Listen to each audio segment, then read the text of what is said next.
Hi, it's me Ansaf. Welcome back to Weekly Outlook.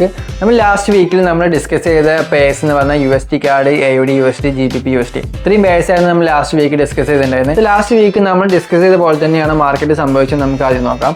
So നമ്മൾ USD കാർഡിൽ നമ്മൾ already predict ചെയ്തിട്ടുണ്ടായിരുന്നത് down trend തന്നെയായിരുന്നു. പ്രൈസ് ഇനിയും നല്ല രീതിയിൽ താഴേക്ക് പോകും തന്നെയായിരുന്നു നമ്മൾ പ്രെഡിക്റ്റ് ചെയ്തിട്ടുണ്ടായിരുന്നത്. അതുപോലെ തന്നെയാണ് മാർക്കറ്റ് സംഭവിച്ചിട്ടുണ്ടായിരുന്നത്. പ്രൈസ് നല്ല രീതിയിൽ ഡൗൺ ആയിട്ടുണ്ട്. എൻ്റെ ഒരു എക്സ്പെക്ടേഷൻ എന്താണെന്ന് വെച്ചാൽ ഈ ഒരു സോൺ വരെ, ഈ ഒരു ഡേ സോൺ വരെ എന്തായാലും പ്രൈസ് എത്തുന്നതാണ് എൻ്റെ ഒരു എക്സ്പെക്ടേഷൻ വരും ദിവസങ്ങളിൽ. മാർക്കറ്റിന് താഴേക്ക് പോകാൻ വേണ്ടിയിട്ടുള്ള ലിക്വിഡിറ്റി എല്ലാം മാർക്കറ്റിൽ ക്രിയേറ്റ് ചെയ്തിട്ടുണ്ട്.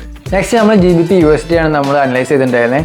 GBP USD നമ്മൾ പറഞ്ഞിട്ടുണ്ടായിരുന്നു ഈ ഒരു ഏരിയയിലേക്ക് ഒരു day time frame supply zone ഉണ്ടെന്ന് ഞാൻ എക്സ്പ്ലെയിൻ ചെയ്തിട്ടുണ്ടായിരുന്നു. പ്രൈസ് ആ ഒരു ഏരിയയിലേക്ക് എത്തുന്നതായിരുന്നു ഞാൻ എക്സ്പെക്ട് ചെയ്തിട്ടുണ്ടായിരുന്നത്. പ്രൈസ് ആ ഒരു ഏരിയയ്ക്ക് എത്തിയില്ലെങ്കിലും ഓവറോൾ നമ്മൾ ബുള്ളിഷ് തന്നെ ആയിരുന്നു എക്സ്പെക്ട് ചെയ്തിട്ടുണ്ടായിരുന്നു. പ്രൈസ് നല്ല രീതിയിൽ ബുള്ളിഷ് ആയിട്ടുണ്ട്. ഇപ്പോഴും ട്രെൻഡ് മാറിയില്ല. എപ്പോഴും ഞാൻ എൻ്റെ വ്യൂ എന്താണെന്ന് വെച്ചാൽ GBP USD നല്ല രീതിയിൽ ബുള്ളിഷ്നെസ് തന്നെയാണ് എപ്പോഴും എൻ്റെ വ്യൂ എന്ന് പറയുന്നത്. ഇനി പ്രൈസ് ഒന്ന് ഡൗൺ ആവുകയാണെങ്കിലും ഈ ഒരു ഏരിയയിൽ നിന്ന് ഇനിയും റിയാക്ട് ചെയ്യുന്നതാണ് ഇനിയും എൻ്റെ എക്സ്പെക്ടേഷൻ വരും ദിവസങ്ങളിലായിട്ട്. പ്രൈസ് ഒന്ന് താഴ്ന്നതിന് ശേഷം ഈ ഒരു സോണിലൊക്കെ എത്തിയതിന് ശേഷം വീണ്ടും റിയാക്ട് ചെയ്യുന്നതാണ് എൻ്റെ ഒരു എക്സ്പെക്ടേഷൻ. അടുത്ത് നമ്മൾ പറഞ്ഞിട്ടുണ്ടായിരുന്നു AUD USD ആണ്. AUD USD നമ്മൾ നല്ല രീതിയിൽ ബുള്ളിഷ്നെസ് തന്നെയായിരുന്നു ലാസ്റ്റ് വീക്ക് നമ്മൾ പറഞ്ഞിട്ടുണ്ടായിരുന്നത്. അതുപോലെ തന്നെയാണ് മാർക്കറ്റിൽ സംഭവിച്ചിട്ടുണ്ടായിരുന്നത്. നല്ല രീതിയിൽ ബുള്ളിഷ്നെസ് തന്നെയാണ് ആയിട്ടുണ്ടായിരുന്നത്. ഈ ഒരു ഏരിയയിൽ നിന്ന് പ്രൈസ് റിയാക്ട് ചെയ്യാൻ ചാൻസ് ഉണ്ട്, ഇല്ലെങ്കിൽ പ്രൈസ് ഇനിയും ബുള്ളിഷ് ആവുന്നതാണെന്ന് പറഞ്ഞിട്ടുണ്ടായിരുന്നു. ഈ ഒരു ഏരിയയിൽ നിന്ന് റിയാക്ട് ആയിട്ടില്ല. ആ ഒരു ഏരിയ ബ്രേക്ക് ആയതിനു ശേഷം നമുക്ക് ഇവിടെ ചേഞ്ച് ഓഫ് കാർഡ് കിട്ടിയിട്ടുണ്ട്.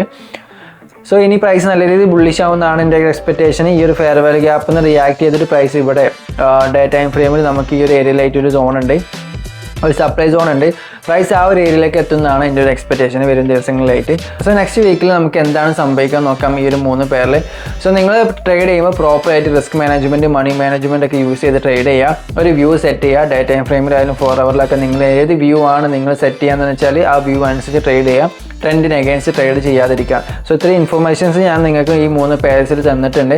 സോ ഇനി നിങ്ങൾക്ക് വേറെ ഏതെങ്കിലും പേഴ്സ് ഡിസ്കസ് ചെയ്യണമെന്നുണ്ടെങ്കിൽ നിങ്ങളൊന്ന് കമൻറ്റ് ബോക്സിൽ പറഞ്ഞാൽ മതി. നെക്സ്റ്റ് വീക്ക് തൊട്ട് ആ ഒരു പേഴ്സും കൂടെ നമുക്ക് അനാലിസിസ് ചെയ്യാം. സോ നമുക്ക് വൈൻഡപ്പ് ചെയ്യാം. Thank you for watching this video.